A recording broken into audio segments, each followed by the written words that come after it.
Mga Kawikaan Kapitulo 14. Bawat pantas na babae ay nagtatayo ng kanyang bahay, ngunit binubunot ng mangmang, ng kanyang sariling mga kamay.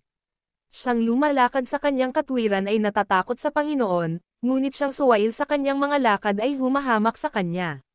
Sa bibig ng mangmang ay may tungkod ng kapalaluan, ngunit ang mga labi ng pantas ay mangagiingat ng mga yaon. Kung saan walang baka, ang bangan ay malinis, ngunit ang karamihan ng bunga ay nasa kalakasan ng baka. Ang tapat na saksi ay hindi magbubulaan, ngunit ang sinungaling na saksi ay nagbabadya ng mga kasinungalingan. Ang manglilibak ay humahanap ng karunungan at walang nasusumpungan, ngunit ang kaalaman ay madali sa kanya na nag-uunawa.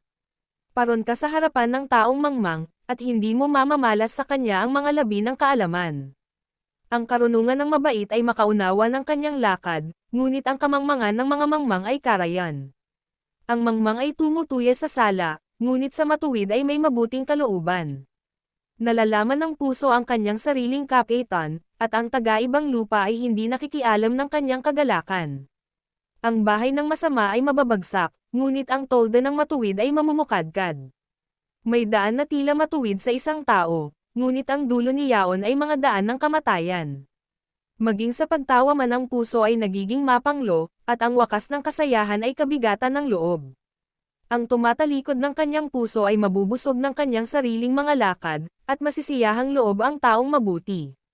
Pinaniniwalaan ng musmos ang bawat salita, ngunit ang mabait ay tumitinging mabuti sa kanyang paglakad. Ang pantas ay natatakot at humihiwalay sa kasamaan, ngunit ang mangmang ay nagpapakilalang palalo, at timawa. Siyang nagagalit na madali ay gagawang may kamangmangan, at ang taong may masamang katha ay ipagtatanam. Ang musmos ay nagmamana ng kamangmangan, ngunit ang mabait ay puputungan ng kaalaman. Ang masama ay yumuyukod sa harap ng mabuti, at ang masama ay sa mga pintuang daan ng matuwid.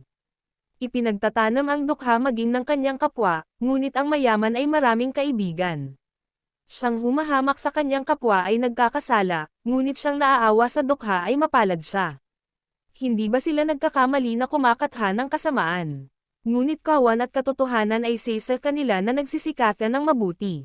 Sa lahat ng gawain ay may pakinabang, ngunit ang tabol ng mga labi ay naghahatid sa karalitaan. Ang putong ng mga pantas ay ang kanilang mga kayamanan, ngunit ang kamangmangan ng mga mangmang ay kamangmangan lamang. Ang tapat na saksi ay negel iligtas ng mga tao, ngunit siyang nagsasalita ng mga kasinungalingan ay nagdaraya. Sa pagkatakot sa Panginoon ay may matibay na pagkakatiwala, at ang kanyang mga anak ay magkakaroon ng dakong kanlungan.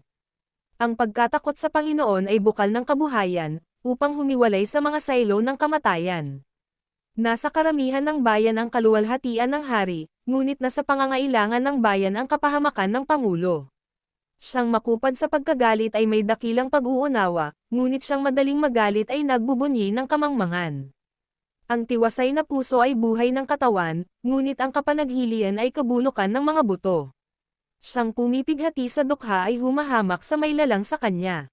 Ngunit siyang naaawa sa mapagkailangan ay nagpaparangal sa kanya. Ang masama ay manahagis sa kanyang masamang gawa, ngunit ang matuwid ay may kanlungan sa kanyang kamatayan. Karunungan ay nagpapahinga sa puso niya na may pag-uunawa, ngunit ang nasa loob ng mga mangmang ay nalalaman. Ang katwiran ay nagbubunyi ng bansa, ngunit ang kasalanan ay kakutsaan sa alinmang bayan. Ang linggap ng hari ay sa lingkod na gumagawa na may kapantasan. Ngunit ang kanyang puot ay magiging laban sa nakahihiya.